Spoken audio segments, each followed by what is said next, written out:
मैं इस वक्त थाना कड़ियांवाला का इलाका मौजा जिंद और खुर्द में मौजूद हूँ। यहाँ पे दो जो बहनों को कत्ल किया गया था, ये मेरे पीछे देख सकते हैं, ये गली उन्हीं की है और ये सामने मकान है उनका। यहाँ पे हम आए हुए हैं और यहाँ पे मुख्तलिफ लोगों से बात की तो उन्होंने बताया था कि ये दोनों बच्चियों को कातल जो है वो भाई है उनका, उस किसी बना पर उनकी सख्त आपस में लड़ाई होगी जिसकी वजह से उसने फायर करके और उनको कत्ल कर दिया। इस सिलसिले में उनके मुद्दई जो है वो वालिद है। वालिद से जब बात हुई तो उन्होंने बताया कि मैं कोई किसी किस्म का बयान नहीं देना चाहता और ना ही मैं बताना चाहता हूँ इस केस के सिलसिले में। ताहम उनका कहना है कि पुलिस ने उनके साथ बड़ा अच्छा इक़दाम किया है और पुलिस ने 2 हफ्ते के अंदर अंदर ये केस मुकम्मल करके अदालत को भेज दिया है।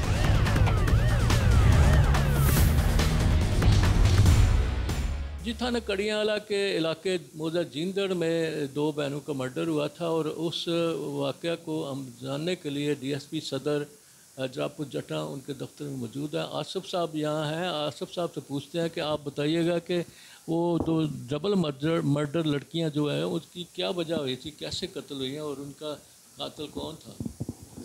ये जो मौजा जिंदड़ में 2 ख़वातीन कत्ल हुई हैं, उसका कातिल उसका सगा भाई था। कत्ल करने की वजह ये थी कि वो चाह रहा था कि इनका रिश्ता हो जाए, तो उसने रिश्ते की बात चलाई तो दरमियान में ही मसला बन गया। तो जब मसला बना तो उसको गुस्सा आया, उसने कहा कि मेरी जो है ना ये इन्होंने बात नहीं मानी, उसने रात के वक्त आके कत्ल कर दिया। अच्छा, आप बताइएगा कि वो जब कत्ल हुआ उसके बाद मुलज़म क्या फ़रार हो गए थे? पुलिस ने कितने अरसे के अंदर अंदर उनको गिरफ़्तार किया और उसके बाद आला कातिल भी लिया है कि नहीं? नहीं, मौके पे तो उसका जो है ना वो मुलज़म फ़रार हो गया था। फिर बाद अज़ा जो है ना बड़ी मेहनत और काविश से मेरे SHOs ने और मेरे जो है ना तफ्तीशी अफसर ने बड़ी मेहनत करके तो उसको जो है पकड़ा है। पकड़ के उससे आला जो कत्ल है वो बरामद किया और उसको जुडिशल कर दिया। जी, जिस तरह DSP साहब ने बताया है कि जो डबल बहनों का जो मर्डर था वो उसका भाई था और उसके बाद उसने एक अनाक की खातिर उसने कत्ल किया और उसके बाद पुलिस ने उनको गिरफ़्तार करके उसको और उसके से अलाई कत्ल बरामद करके उसे हवाला जुडिशल कर दिया।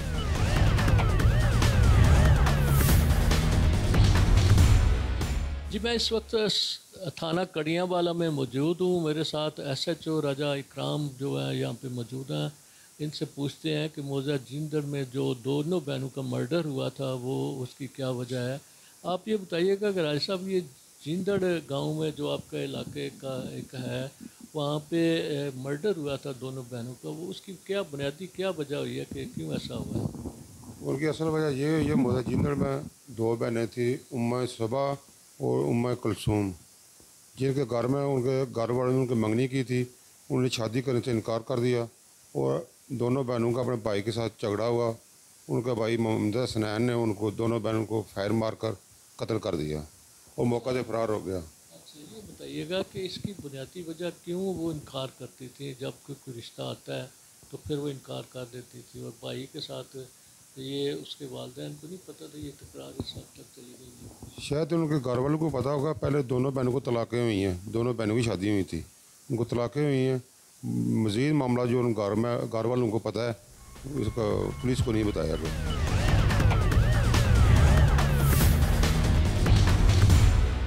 जुर्म और सज़ा के साथ मैं हूँ अयाज़ अकबर यूसुफ़ज़ई और आज मैं आपको रिपोर्ट कर रहा हूँ इस्लामाबाद से। इस्लामाबाद का थाना बाराकऊ का ये जो है वक़ुआ है और इसमें एक ससुर ने अपनी जो है वो बहू को बिल्कुल बेदर्दी के साथ कत्ल किया और कत्ल करने के बाद उस कत्ल को एक्सीडेंट का रंग देने की कोशिश की।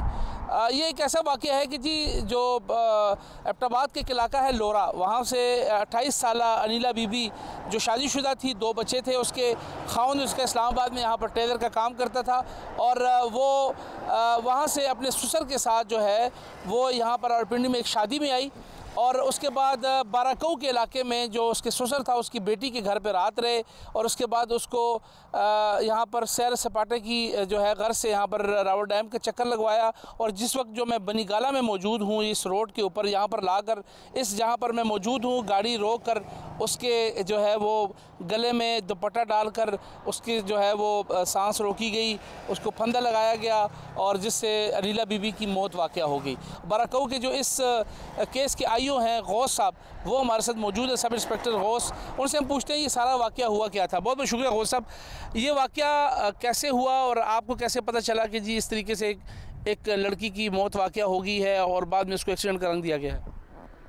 सबसे पहले अनीला बीबी के मरने की बाबत एक्सीडेंट का वकूआ बनाकर उसके ससुर ने बताया कि इसका एक्सीडेंट हुआ है बाराकऊ के एरिया में, FIR हो गई एक्सीडेंट की और नाश हवाले वर्सा हो गई। इसके बाद जाकर नाश को जब गसल दिया दफन के लिए तो वहाँ पे उसके जिस्म पर कोई एक्सीडेंट की बाबत ज़रब न थी, जिसकी वजह से उनको शक गुजरा और उन्होंने जिसके घर में चंद ज़ेब के घर में रात को रहे थे अब्दुल कदीर वगैरह, उसका नाम दिया और अब्दुल कदीर उसके ससुर को नामज़द करके एप्लीकेशन दे दी।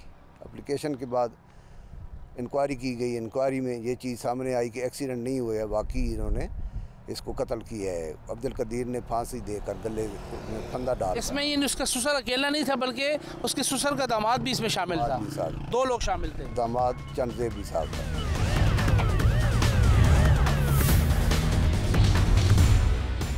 इस वक्त जो है वो मेरे साथ अनीला के वालिद मौजूद हैं जो इस केस के मुद्दई भी हैं।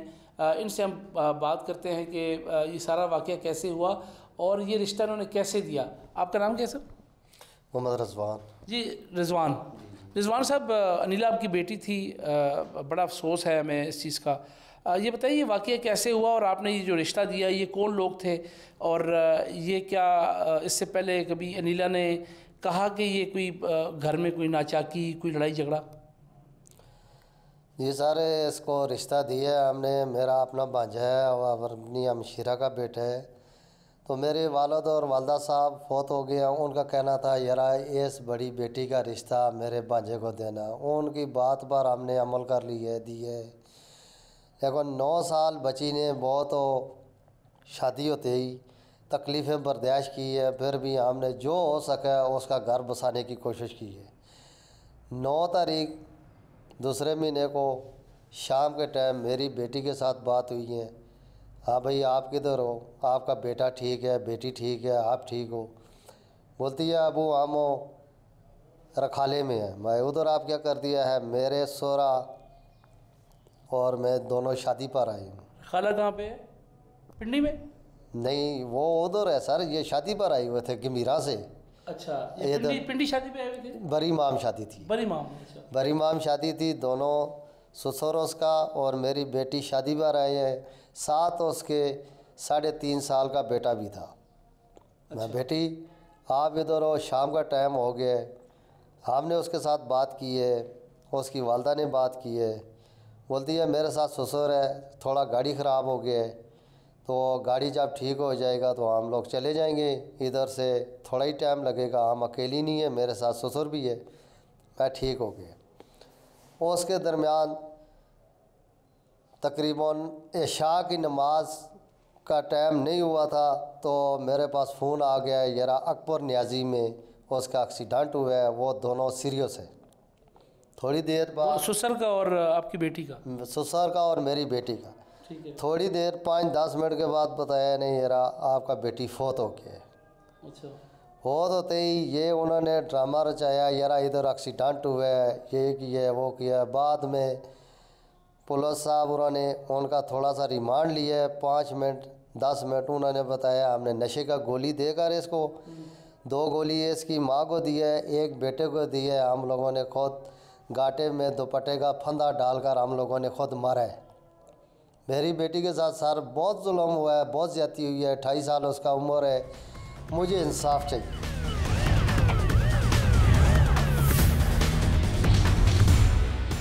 इस तमाम सूरत हाल पे जिन्होंने इस चीज़ को कमांड किया या जो तफ्तीश यहाँ तक लेके आए, इनको गिरफ़्तार करवाया, हमारे साथ मौजूद हैं SSP ऑपरेशन इस्लामाबाद मोहम्मद शुएब ख़ान साहब।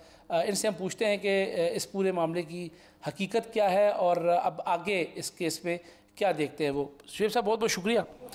बेसिकली हमने जब इसको रिपोर्ट किया तो हमें ये मालूम है कि एक्सीडेंट का केस था। अब इस केस को आप लोगों ने कैसे हैंडल किया? एक एक्सीडेंट केस को, मर्डर और ये तमाम मामलात कैसे आपने इसको हैंडल किया? बिस्मिल्लाहिर्रहमानिर्रहीम। तो थैंक यू सो मच।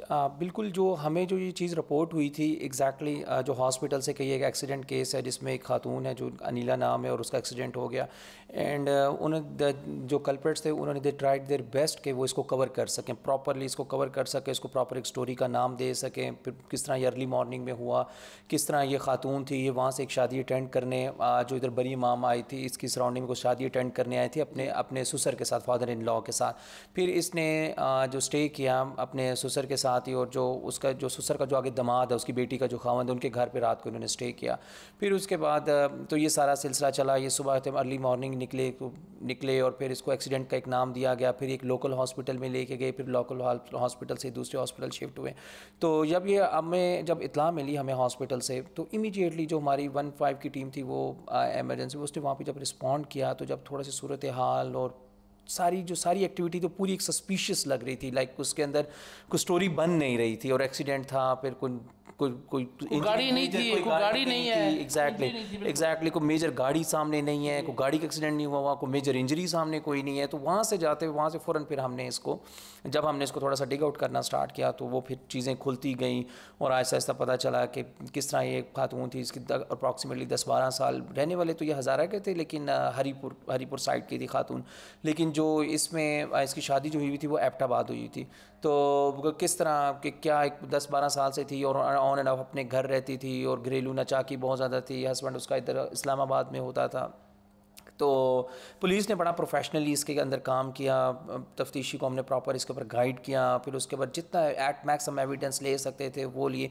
फिर इसके अंदर जो गाड़ी थी वो जो गाड़ी जो प्रॉपर जिसके नाम के ऊपर ये एक्सीडेंट बनाया जा रहा था वो गाड़ी पुलिस ने रिकवर की। गाड़ी के बाद वो दुपट्टा ख़ास वो जो हाँ वो जो कपड़ा था जिससे उसको एग्जैक्टली जिससे उसको वो उसको टाई किया था क्योंकि ये फ्रंट पे बैठे थी और ससुर पीछे बैठा था तो उसको जो बांध के जो उसको मारा गया प्रॉपर वो सारा कुछ रिकवर किया हमने।